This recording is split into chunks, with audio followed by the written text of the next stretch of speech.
when you bring that mentality over here, you really have to check yourself. You really have to put in perspective, like, I'm not at home. Nobody here wants to hurt me. The people, the Ghanaians, when they out and about, they either shopping, thinking about what they gonna buy, and majority of these people are hustling, moving around, making money. They don't have time to be worried about you. Don't nobody want to rob you. Don't nobody want to do this. And I'm not saying that your phone can't get snatched. I'm not saying that something like that can't happen. But what I'm saying, it is nowhere on the level of the United States. But like I was telling Nuhu, we are seriously PTSD. We live in somewhat of a war state, depending on what city you from. I'm from Detroit, Michigan. Really from Royal Oak Township, 8 Mile, the original 8 Mile. Anyway, but in Detroit, you definitely have to have your head on the swivel. I don't care if the action never comes your way. I don't care if you never get shot at. I don't care if you never had to shoot at nobody. You still have to keep your head on a swivel. Pretty sure y'all heard of the Winans. Pastor Winans went to a couple of years ago. Went to a gas station he shouldn't have went to. Hey, good morning. And got robbed. They stole his Rolex, got his money, this and that, and due to his status, people knowing him, the police hurried up and found them people. They couldn't have that on the Detroit record, like, oh, you let the pastor get robbed? But the point is, if you look up, robbery is going down supposedly in Detroit, murders is going down supposedly in Detroit, and this and that, but they find dead bodies and empty houses. You had a guy just shot, was beefing with a guy, shot his little daughter. You see all these things going on, people getting robbed, Coney Islands. There's been so much stuff that happens in Detroit on a daily, and we act like it's somebody just on the news talking about egg prices and that's it, because we are numb to it. But when we come here, we have to shed ourselves with that.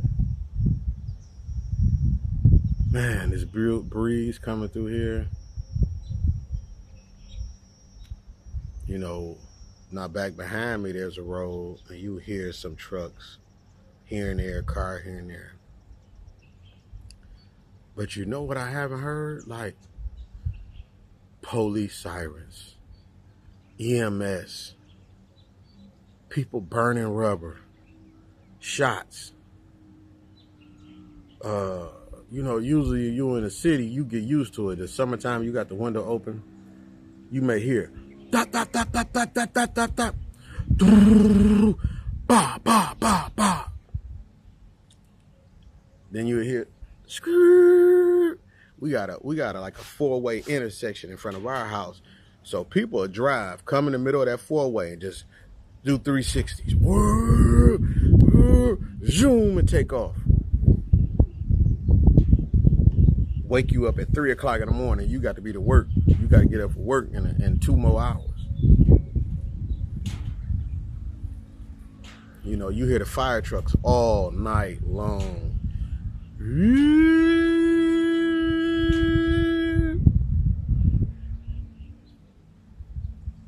You hear the police, the helicopters. So to be able to hear this peace, the sounds of the birds, the wind blowing, the trees.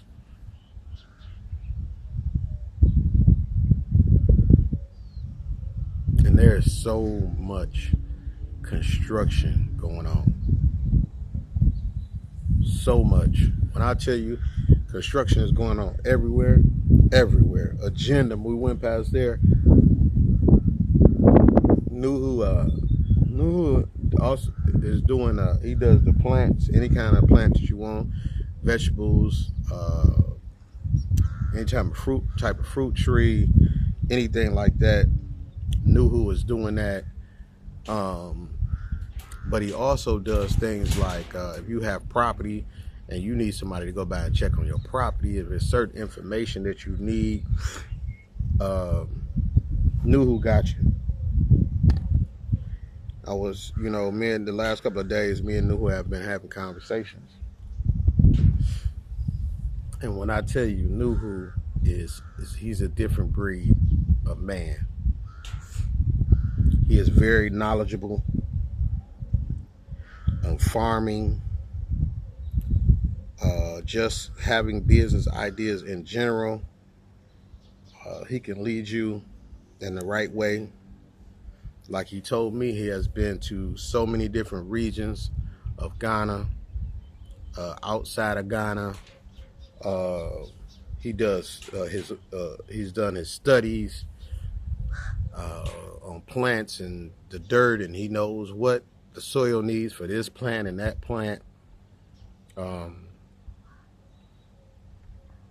I see a bright future for that young man.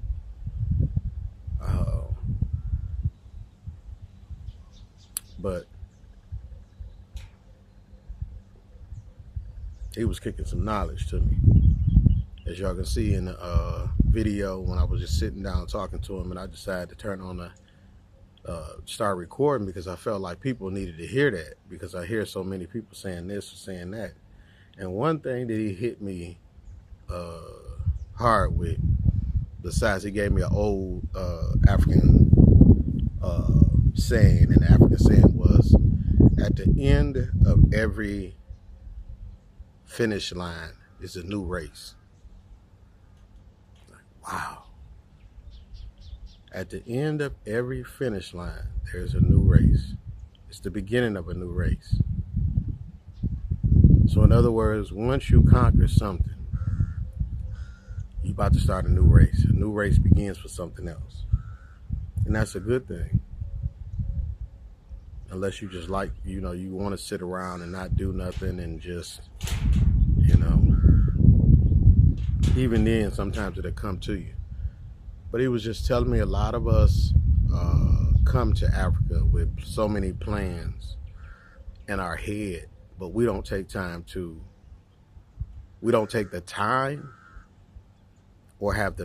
or some of us don't have the patience to have the plan written out, drawn out, set up to completion before we start. We just want to jump in, dive head first.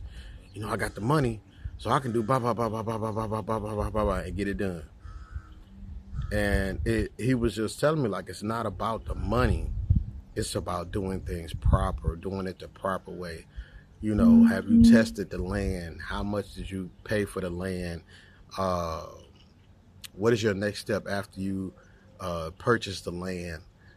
Do you need to cut everything down and burn the fields and give them a minute before it's ready to prep? Because burning them fields is going to put nutrients back in the ground. Are you doing the right prep work? What is going to grow good in that soil? Morning. All those things that you need to know before you go forth. What type of bug spray are you going to end up using? If you're doing meat birds, are you doing laying birds, chickens rather? Are you, all these things you need to think about. How many are you going to get? If you're going to get goat, do you know how many? He was saying, do you know how fast they produce? If you need, he said, if he tells some people, if they say they want a 5-acre farm, he say make sure you get 10. Farm on the 5, but the farm is gonna grow. You're gonna need room, and it'll be there for you. So many different things that he was, we were talking about. If I really, what I would really like to do, man, is I would like a couple of us to come together and spend like 1,000, 800, 1,000, 1,500 a piece and put it all together, maybe 20, 30 people, and go buy farmland. And you say, well, why would I do that? This and that, whatever. Because agriculture is the leading thing. But he was, he's the second person next to Shorty that said that the young people don't want to do farming. They don't want to. It doesn't pay enough.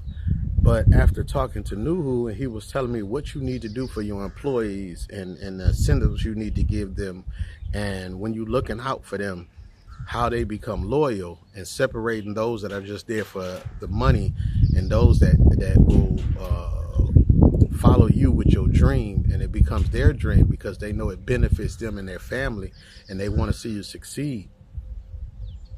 So you have to we have to come together. And not only that, we could end up being or having a farm where we employ hundreds of people and pay them above what minimum wage is considered here, and give them a different, not a different way of life, but enhance their life by being able to pay them more. I just, not too many people will be like-minded to go for that. I mean, we would also make profit. You would see your money back maybe in 2 years or whatever it is. You would start to get it back if everything is successful. But at least you would know that, hey, I purchased this land. I'm part of that purchase. If it's not working out, we sell the land. Everybody get their split. And, land doesn't go down. It goes up. The price of land is just steady going up. And he was saying, like, around this area of Cebu and Agenda, that Cebu, Agenda, all these places, it's so many people moving here that there's no farmland, that we will have to probably go an hour out to the Volta region, or I can't think of the other one. Is like BOSON or BO something. Another guy had told me about. He was like, there's a lot of farms out there. But even if you have to bring workers in, and what happens is that you give them a place to stay, and they'll come, stay, work, and when they need, their vacations or time off with their family, they head back home. They do what they got to do. They come back. I think this would be a great opportunity. And honestly, I know Nuhu has some future business plans with another person, but to be able to have him even make an employee handbook, or have him negotiate for them, or with us together, laying down a platform for the workers, the farm, the animals, everything would definitely be a plus, and paying him what he's worth. This type of stuff, we're in America. When we're in America, it's very hard to do when there's so many restrictions on what you can do and how you can do it, and what seeds you can use, and what spray you got to spray them with, this and that. And you don't have that out here. We can go all natural. And one thing Nuhu was telling me about is that he is on a mission to save as many old school Ghana seeds, from okra to you name it, having the original seeds and being able to multiply those to not only preserve the heritage of farming here in Ghana, but also to serve the public with a better product. I believe that these outsiders have come and tried to convince Ghanaians that their seeds are better, their seeds will do this, they'll survive through drought, they'll do this or whatever. And Nuhu was saying like they don't produce like the old ones do. The old ones are used to, anytime you take a plant from one environment to the next environment, for that first, maybe 5, 6 years, 8 years, 9 years, that plant will struggle to become uh, acclimated to that soil. Uh, some plants may be shorter term, but he was just saying like with the Ghana seeds, you harvest more. They all have seeds. He said some of the stuff that's coming in, they've made it so it's seedless, and we all know about the seedless. The Bible speaks on, you only eat things that come from a seed, and if they planting and you can't plant a seed, it's still from a seed, but what can you benefit from that? You can't buy that, eat it, and then plant those seeds. You buying that one time, you got to go back and get it. But if you buying stuff that are originate here, you can buy a watermelon and plant those watermelon seeds. You probably get 50, 70 watermelon seeds from one watermelon.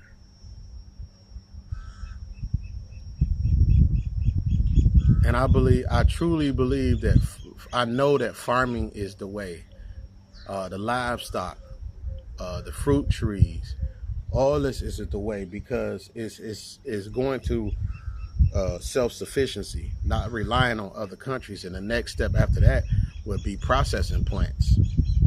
Being able to bring, when I say processing plants, a lot of the stuff that's grown here is shipped away, processed, and then brought back in and sold for more than what they bought it for.